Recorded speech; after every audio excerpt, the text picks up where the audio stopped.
Hello guys, welcome to the May 2020 budget report. And first off, just want to say a deep-hearted, my prayers and thoughts are with anyone right now who is hurting, who is grieving, who is scared, who's alone, who's tired, who's in pain. This is such a crazy time right now, and for any of you who are feeling any of those feelings, my thoughts and prayers are with you. I know that so many people are grieving so many losses right now, and that being said, we're going to go ahead and jump into the May budget report, but I did just want to tell you all that my thoughts and prayers are with you, and just before I even jump into this, I pray that you're all doing fine. And now we're going to jump into it. Okay.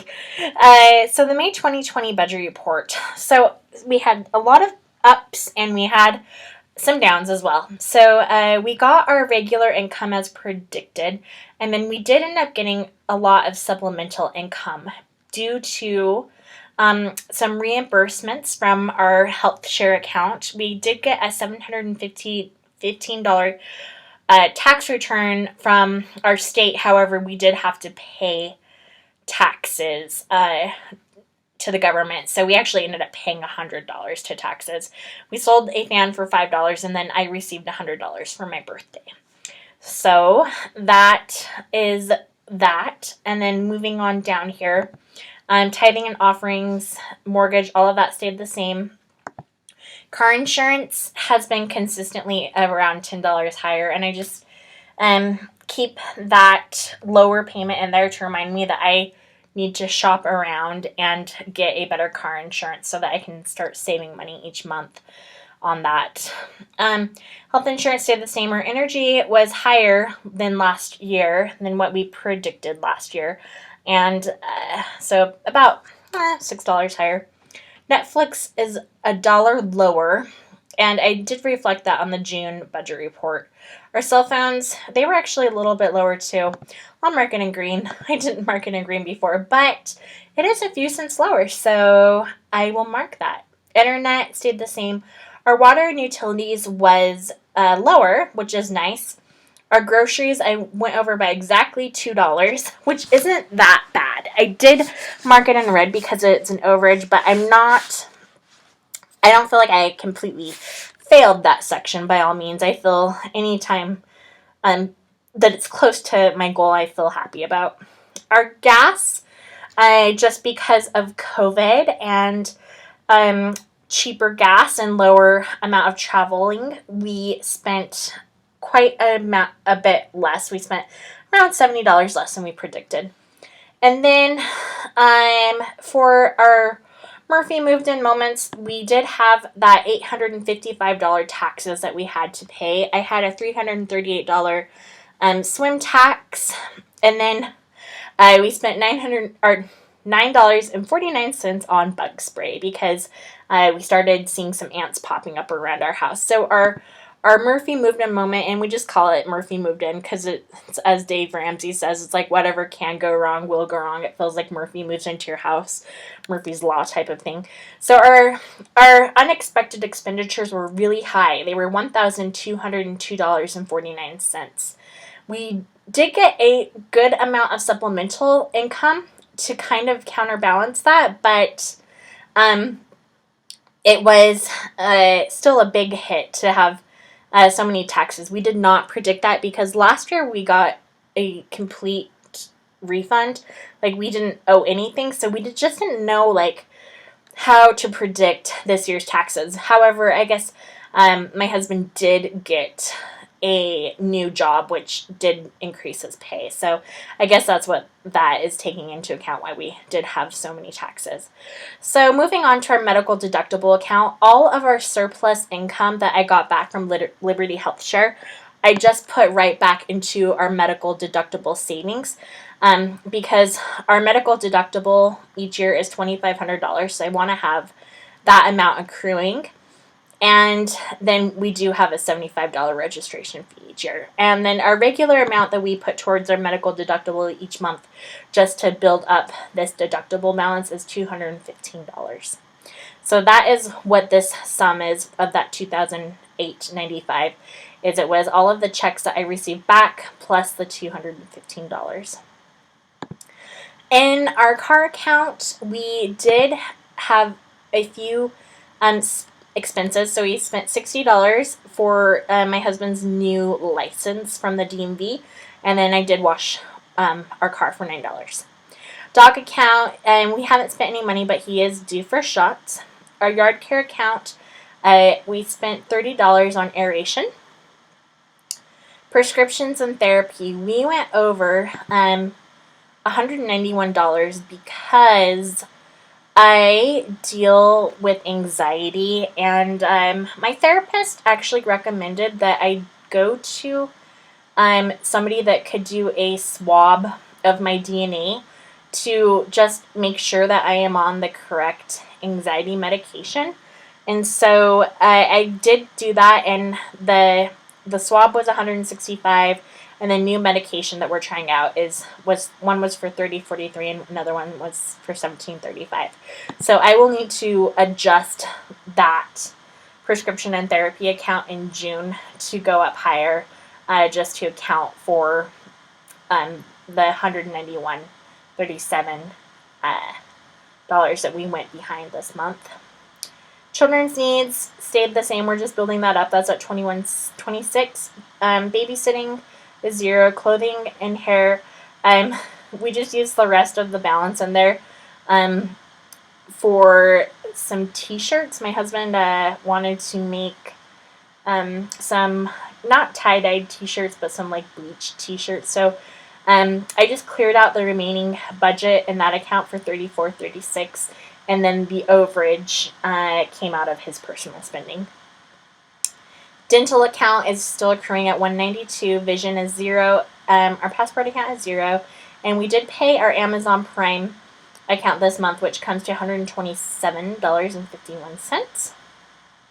And our food storage account, I did predict on putting $20 in that account. But then because we went over in another account, I just did the remainder. And I put $3.10 account. So that makes our food storage savings $16.46. So when my food storage account grows, then I will go and buy canned products to have on hand, and just things that we can stockpile up on, so that if we have another crisis, we have supplies on hand if we need to shelter in place for longer, and just be prepared for all things. Our anniversary account is still accruing. It's at $150. Our family vacation account, we are negative $45.96 because we have some friends that decided that they wanted to go camping, and so we reserved a campground for $30, and then I found an RV, like a sharing service, where you can use someone else's RV, and so we're renting an RV for 2 nights for $127.46. It's actually one of those like pop out ones, so it's not too big, but it'll be good for a family of 4. And so that will just get paid back in June, that $45.96.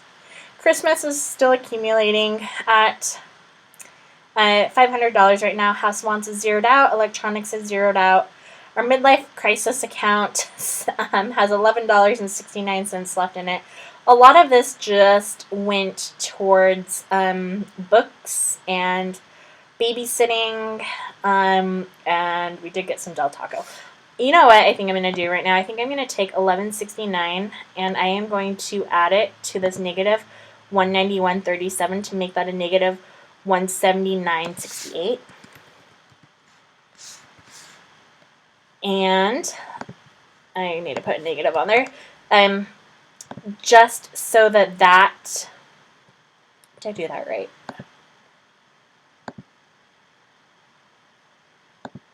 Yeah. Okay, so negative 179.68. Just so that that midlife crisis account, I don't think we're paying too much into it anymore. We don't really need a little balance there. And then I just moved that balance up to our prescriptions and therapy account that's really low. And then we're not contributing to any Disneyland or Disney World or health and fitness accounts right now. We're just trying to get some expenditures caught up. Birthdays and holidays.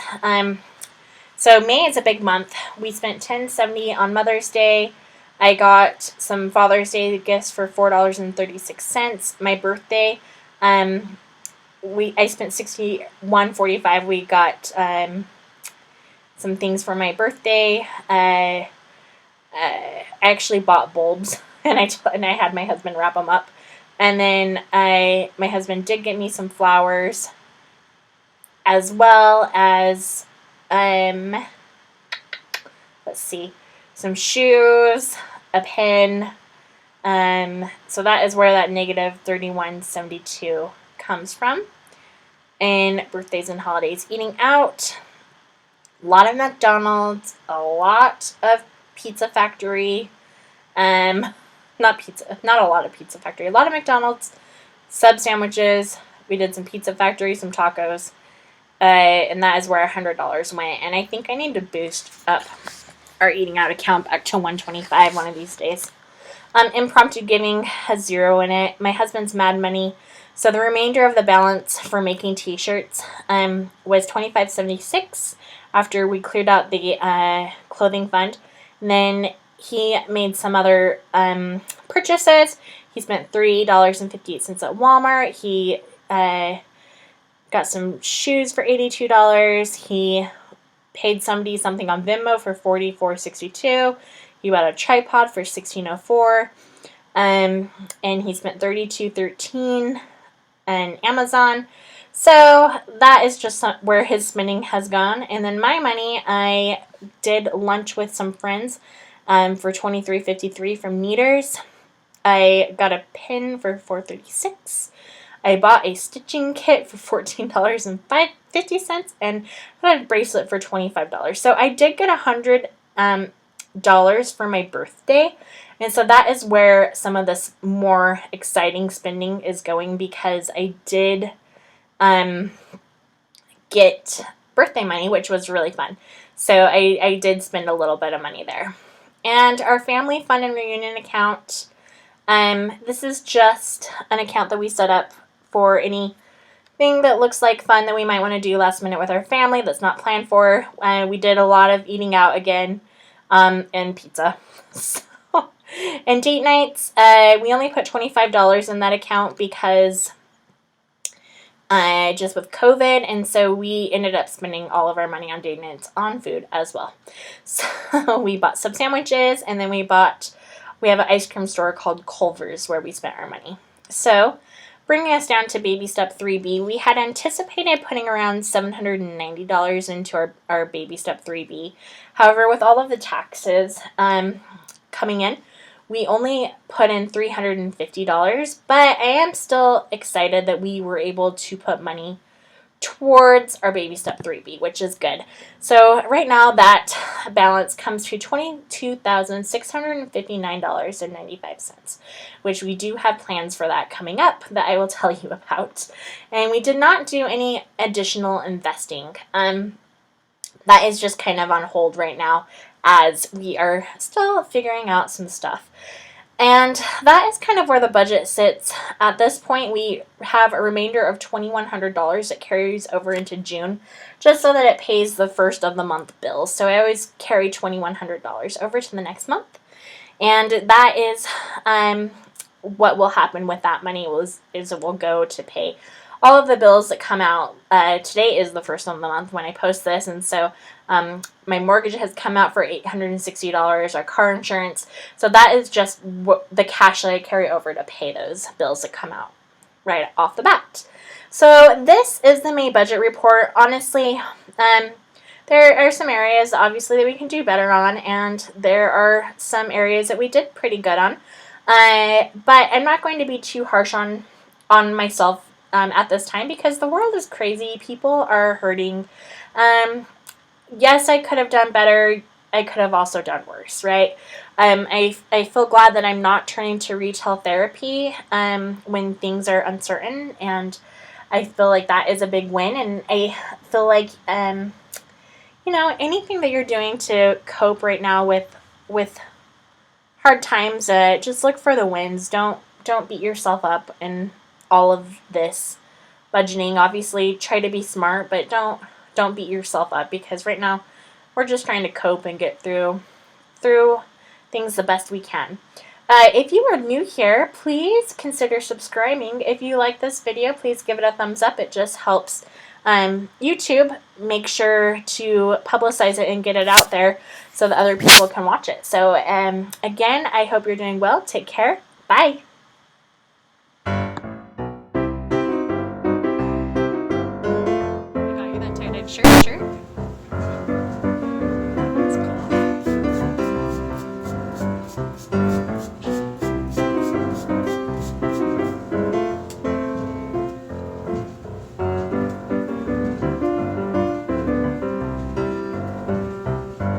Don't mess up.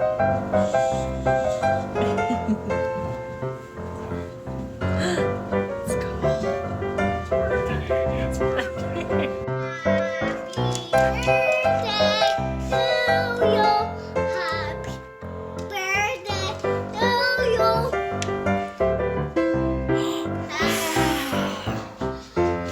No.